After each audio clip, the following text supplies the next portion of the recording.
We hiked up to Morskie Oko with our 11-month-old daughter. It's the largest and one of the most beautiful high mountain lakes on the Polish side of the Tatra Mountains. 1,395 meters above sea level, around 35 hectares in size, and about 50 meters deep.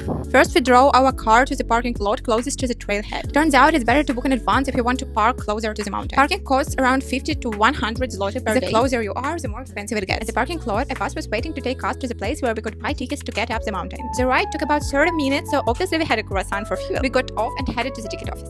Tickets were 11 zloty per person. And then we discovered the massive queue for the horse-drawn carriages. The queue is basically made up of either families with babies like us or extremely lazy asses. The carriage costs 100 zloty per person one way and 70 zloty on the way back.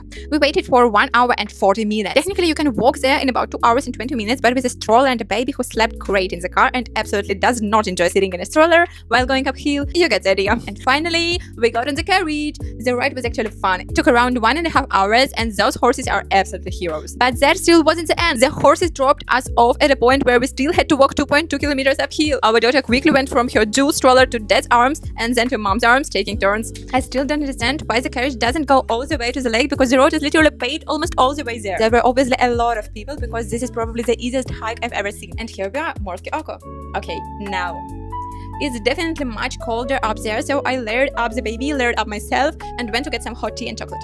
Of course, one waffle was immediately stolen from me, but honestly, I still enjoyed every second of it with that view. Then my daughter and I took a few photos and started heading back. We walked our 2.2 kilometers, got ready to hop back on the carriage, and then we saw a queue even longer than the one at the bottom, so we decided to walk 10 kilometers. The trail is beautiful and very convenient. There are benches and toilets along the way, but we had a small child who was sleepy, overtired, and absolutely refusing the stroller. So for almost 3 kilometers, I carried her with a boob in her mouth and occasional meltdowns. Then she finally fell asleep, and we quickly made our way down in peace and quiet. Well, quickly is 2 hours.